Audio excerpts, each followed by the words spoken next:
Hi, as some of you may know, I am a bit of a innovative ideas person. And during the COVID-19 crisis, I've come to, because of my situation where I'm living above my two ex-lovers, and the funny thing is, I didn't even remember them for like 2.5 to 2.75 years after moving in. I moved in here, in Riverwood in Sydney, in New South Wales, in Australia, December 16th, 2016.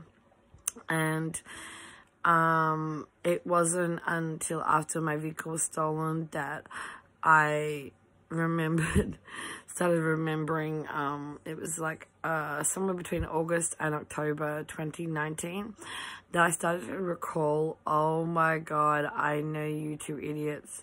And these two idiots, my ex-lovers from 2002, whilst I'd been living here, I found out that they were brothers. Now, at the time when we were a throuple, I guess, is the best description, they told me they were just best friends the night we had a threesome. Yeah, I'll admit it, I've had a threesome with two guys. Whoop-de-doo, pardon my language. Oops. Hope that doesn't get this banned from thing.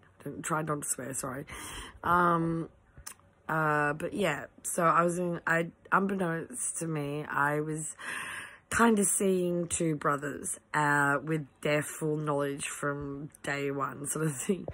Well, shall we say night one, really, from night one, because it was at night that we had our threesome. And yeah, every morning, one or the other would bring me bacon and eggs, and a bacon and egg sandwich for breakfast, because they knew that was like my favorite food, sort of thing. Sometimes we had pancakes, you know, hot cakes or whatever from McDonald's or whatever. And yeah, it wasn't until I moved in here and I found out, oh my god, they're Muslims. Which is so funny, because it's like, I yelled some stuff down at them, which made their mum go right off at them, because it was like, she knows I'm telling the truth. I don't need to lie. There's no need for me to make a lie about this. Like, why would I lie about that? Like, yeah, you know, they were naughty boys. They wanted my second-hand bacony kisses, you know, obviously. Yeah. So, they were naughty boys. Yeah, okay, she and I have had a laugh about it even. Like, your boys lied to me, you know. I'm the woman that just taught your boys why it's never a good idea to lie to a woman. Because we will always catch you out in your lies, you know what I mean? So yeah, I was a bit shocked at first to discover that they were, as far as I can discern from everything I've got from what everybody else is telling me, I am under the impression that they are fraternal twins. So, yeah, and they're 3 years older than me. But yeah, we were, at the time, I'm pretty sure they must have been, like, one of them, he used to drive a car, and I used to tease him. So I'm pretty sure he had his full license. So he was surely over 18 at the time, as was I. So yeah, I used to tease him. His nickname was Abs to me in those days. And even though he'll probably try to deny it now, but oh well, whatever. And I used to tease him, you're gonna get a fine, because there's an area we used to hang out in the city, and he used to curb crawl, looking at the hot chickies, you know, hot chickie babes in the area. And anyway, one day he gets a fine, and I go, told you so.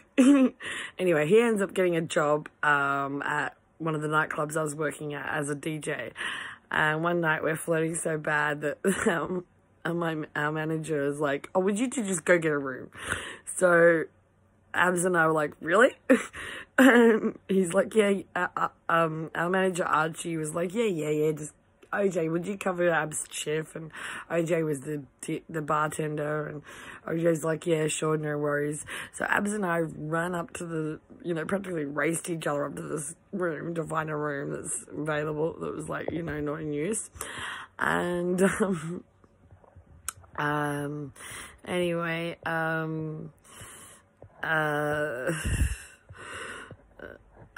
we found a room and we started getting into it, and we were about 15, 30 minutes into the session when the knock came on the door, and I sung out, "Who is it? What do you want?" Sort of thing, or something like that. And it's like, "Oh, it's Michael." And Michael, and I'm like, "What do you want?" He's like, "Oh, can I come in?" And I looked at Abs, and Abs was like, sort of nod agreement. I'm like, okay. So he comes in, and he was like, and I'm like, "What's up? What do you want?" And he's like, "Oh, can I join in?" And I was like, "Oh, only if Abs says you can. Only if Abs says you can." And Abs was like, "Oh yeah, he's my best friend." So, boom, straight off with the lie that they were just best friends. Now, me personally, I wouldn't have minded if they just told the truth. I would have been like, okay, this is a bit weird, you're brothers, but I would have preferred the honesty. Do you know what I mean? It must have been so weird to everybody else. They must have thought, oh my God, this is so weird. Like, she doesn't even realize she's in this weird throuple relationship with two fraternal twin brothers. And so it must have been funny for everybody else, but for me, it was just fun. It was like, oh, I've got two guys paying attention to me, woohoo, and they're hot. Oh my God. At least Abs was. Oh my God, he's still, even though we're older now, we are talking now 18 years ago, he's still so good looking, it's ridiculous.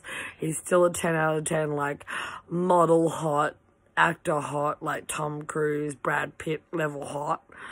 So hot. It's not fair. And his brother, Michael, still pretty boy face, but not the body type I usually go for. Anyway, but they were nice to me and treated me right at the time, but ever since I moved in here and I've had to deal with their mother, it has been a complete and utter nightmare every single goddamn day. Okay, first of all, the first day I arrive here, it takes me 15 minutes to get their attention at the front door, because I didn't realize they mainly use a side door, And then I get asked this question: what proof do you have that you're moving in here? I'm like, I got the removalist and the Optus guy with me, because I'm thinking, who else would be asking for the key?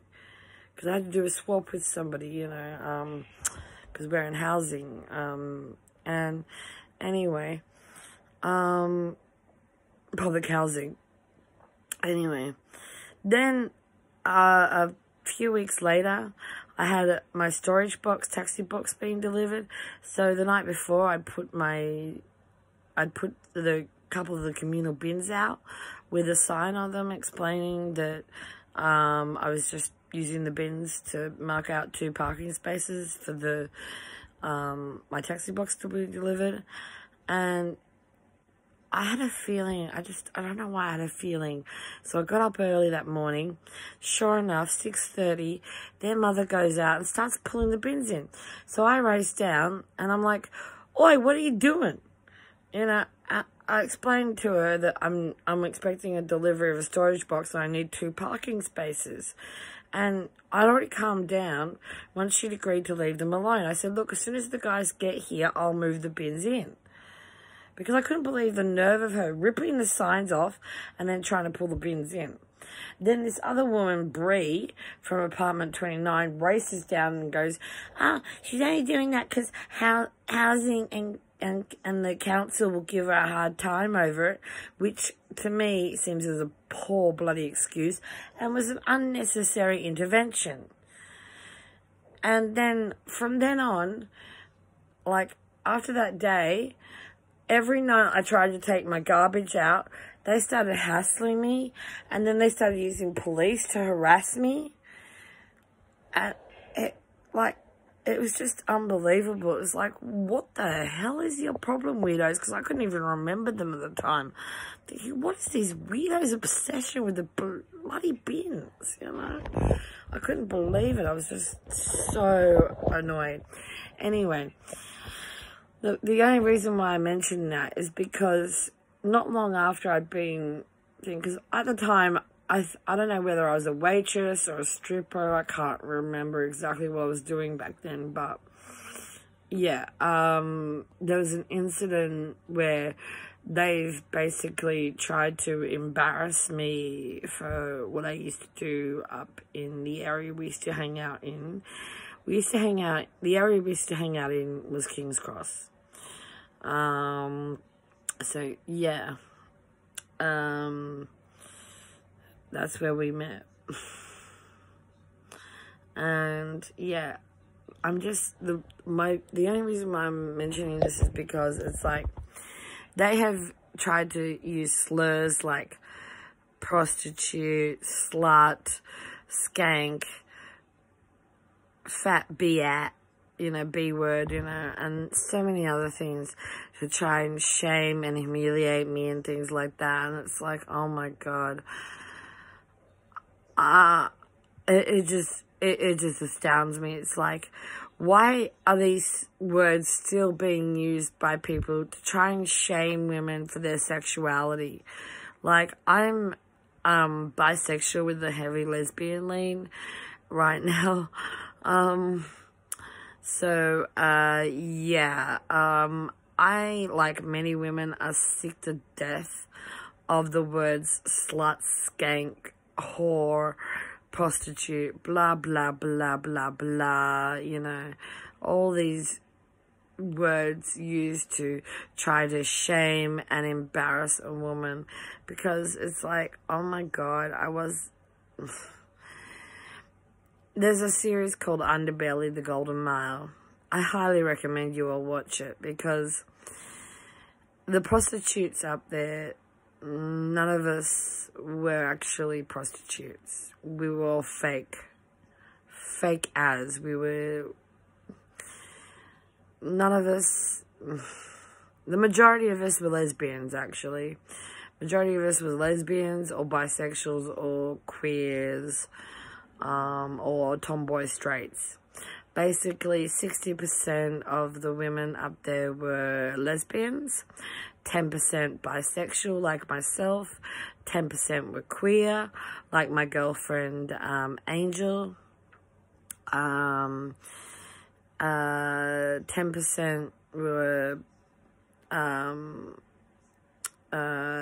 trannies and gay males. So yeah, that's just a rough guess of the dynamics of King's Cross sex workers, aka fake prostitutes. Majority of the women, we were fake. We were fake as. So what? We were, you know, undiscovered actresses. And it's like, I started out as a waitress up there. Then I went into fake prostitution. Then I went into stripping. What do you freaking do?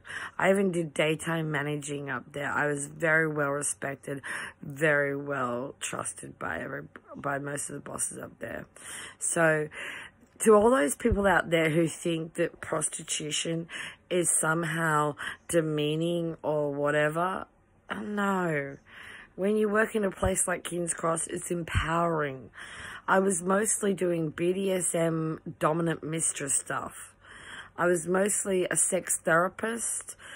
Like, for instance, a counselor, like, one of my earliest clients, he paid me to just be the shoulder to cry on as he'd just come back from a mate's funeral. I did a lot of speaking engagements, I guess you could say, paid speaking engagements, where gentlemen would pay and they just wanted to talk to me for the whole time. For half an hour, whatever, how many hours. They just love to hear me talk because I'm highly educated, very well read, very well spoken, and yeah, I can make people laugh. You know, I can make anybody laugh. And so sometimes guys would just be like, oh my God, I just want to pay to listen to you. You know what I mean? I just want to have a conversation with you. So yeah, I did a lot of companionship dating. Basically we were geisha girls. Geisha is the Japanese term for girls that would get paid for their time, but didn't really do anything sexual. If you look into the geisha girl thing, you'd understand. We were geisha girls. You know, we didn't really actually have sex with our clientele. Yeah, sorry to say, you were paying for a lot of nothing, basically. A lot of the guys we did, you know, they didn't really get the service they paid for.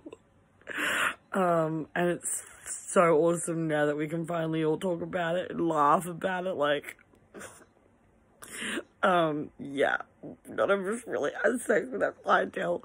You know, if we often got caught out, you know, so many of us often got caught out, like, every now and then, but it was just funny to us. It was just like, well, yeah, that's what we did, you know. Yeah, so, what can I say? There was ways we found around actually having sex with our clientele.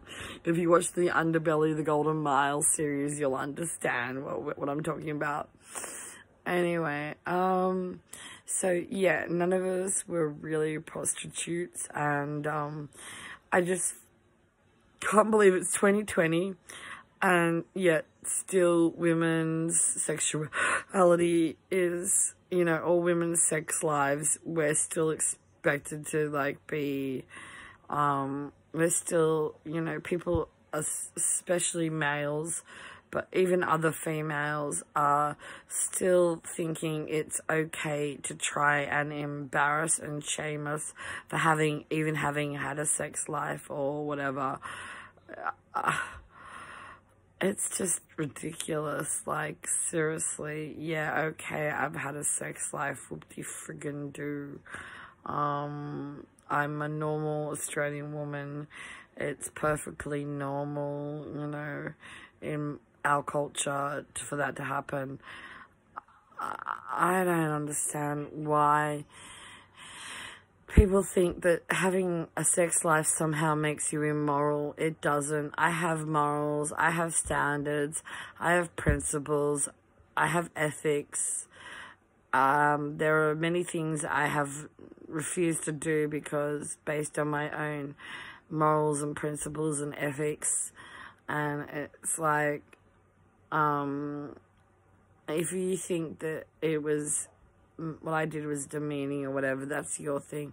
If you think you have a right to try to embarrass and humiliate me for that, then you're the one that's messed up in the head, not me. Because for me, that time in King's Cross was fun.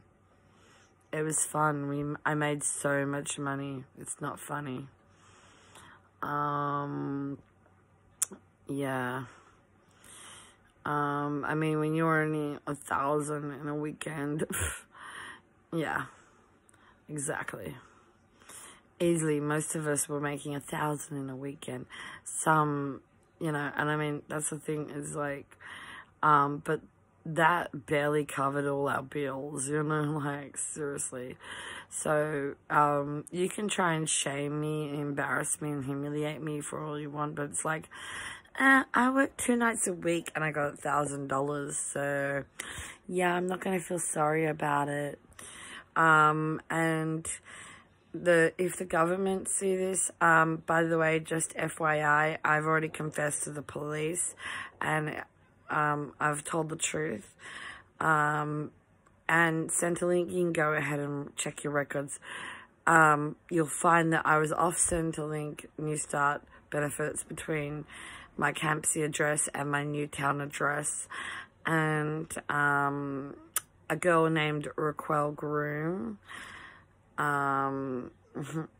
was the one that made me get back on New Start benefits and forced me to get onto disability pension. So, yeah. And then I had to deal with this other guy, Tony Hark. I explained briefly to the police about that and how I felt, and after those two people, how I felt trapped in the industry. So, yeah. Go ahead. At this point in my life, I'm like, bring it on. I have that much against the government, that much grievances against the government, against Newport Primary School, my classmates, my whole year from kindergarten to year 6, that at my point in my life, if the government want to contest me over it, I say bring it on. First of all, you're going to have to prove I'm sane. Then you're going to have to,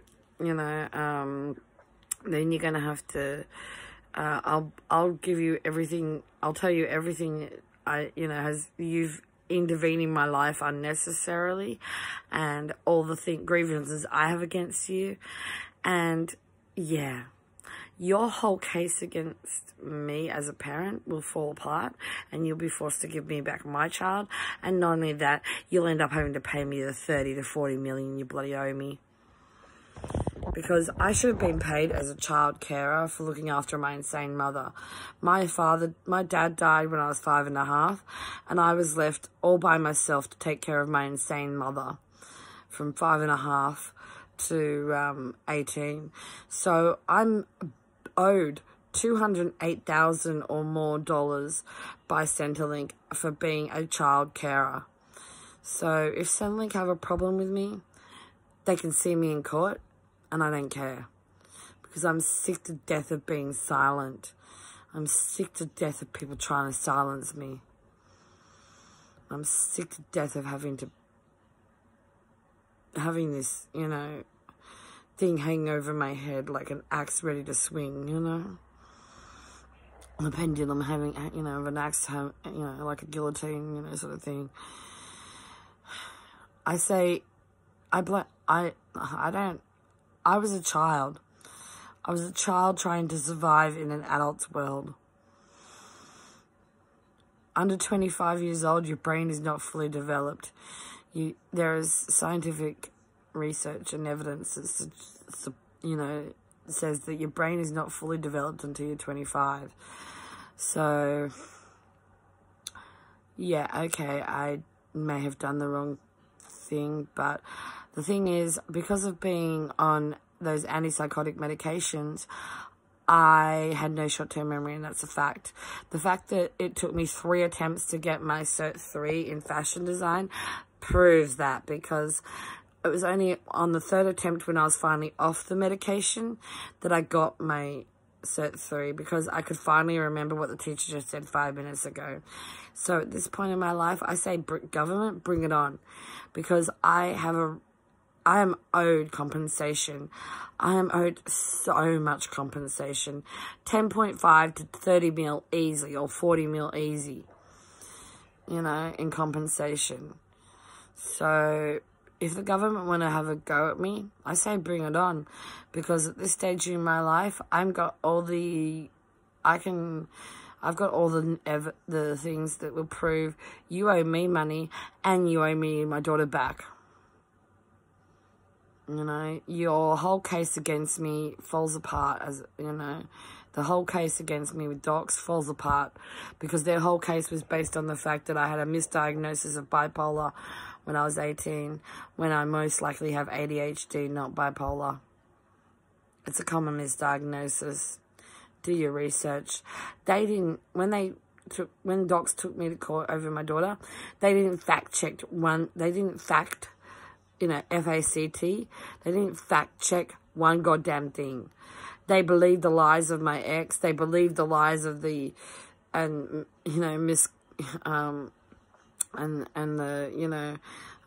idiocy that I had to deal with. I mean, it was just a lot of misunderstandings, a series of misunderstandings from the midwives and things like that and other people. And yeah, their whole case, I can blow their whole case apart and show how they were wrong in every single aspect of it. So at this point in my life, I'm like, you want to go, government? Let's go. I want to go to court. I want to prove how wrong you've been for ever intervening in my life. Especially you, docs. You are the most wrongest people on the earth. I'm sorry, but you just are. There was a thing that happened when I was 7 that was totally innocent, and they should not have involved themselves in my life. Or maybe they could have at least ordered... All they did when I was 7 years old was order my mother to clean up the house. What they should have done is ordered her to get a psych eval. Maybe then I'd be in a better shape than I am now. But whatever. The past is the past. But the fact of the matter is, the past affects the future. So,